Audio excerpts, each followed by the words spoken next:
اوس دی ور دی آیات ته منکر شي به انسان ته ولی تکلیف رسیږي ولی دغه سکیږي نو هغه د الله تر طرف نه مقرر وي سورۃ یاسین وایو د الله د طرف نه بغیر حفاظت فرشته مقرر شوي دته د الله طرف نه مغفرت کیږي ها کوم څه چې مقرر وي بیا هغه حفاظتي فرشته دین لري شي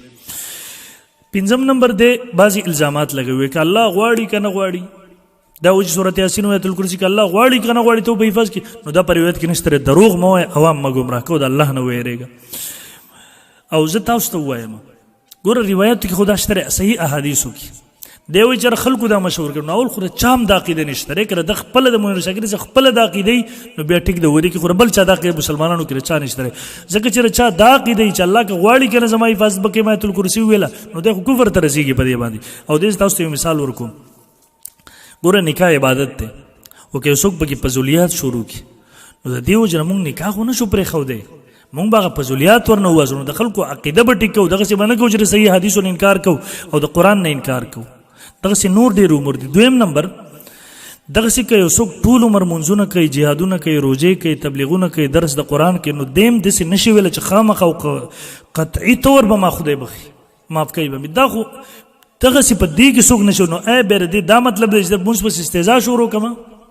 نو کم احادیث چې سورۃ یاسین او د آیت الکرسی په فضیلت کې راغلي دي او د منحوس دغه هغه بس استهزاء کړي د ټوغي کړي دي آیا به په مونږ په دې ټول امور بس نوذ بالله ټوغي شروع کوي په دغه سي انداز کې او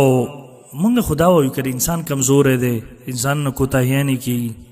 مونږ به امید ساتو چې دا کوم اعمال احادیثو کې د فضیلت راغلي دا به کو امید ده چې دا غیر پر الله جبیره وګرځي او معاف کی مخکې شپږم نمبر کې دی وی اللهم اجرني وی بیا وی منځونو دې زون د ضرورت خو دا دعا وای بس خدای به دې معاف کړي نو زه دته وایم دعاګانو خود الله پیغمبر صلی الله علیه وسلم امت ته تلقین کړی دی چې تاسو دعاګانو په خپل د الله پیغمبر صلی الله علیه وسلم ویلي بیا به یوسف په دې انداز سره بيخي د دعا نه انکار کوي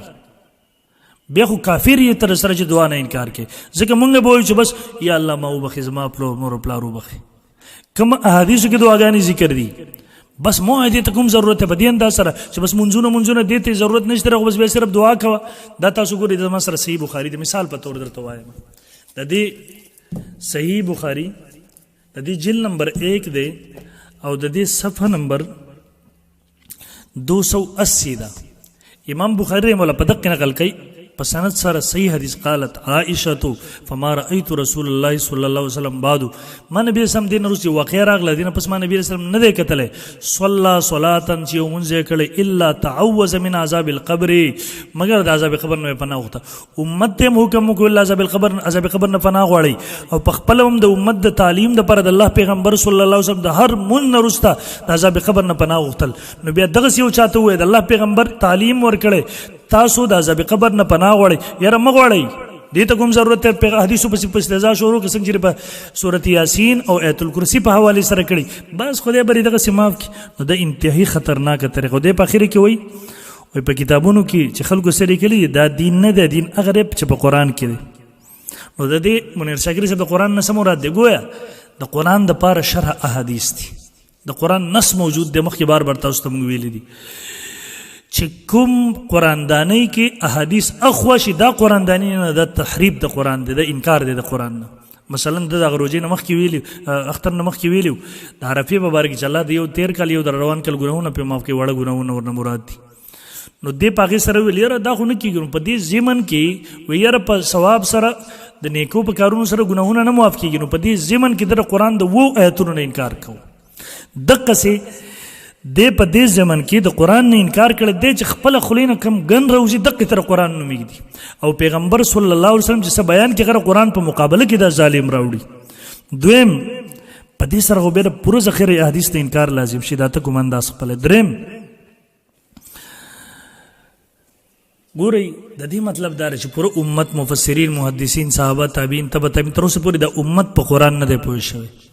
بس زه صرف پوهېږم محدثین نه دی پوه شوي الله پیغمبر نه دی پوه شوی زه پوهېږم بهرحال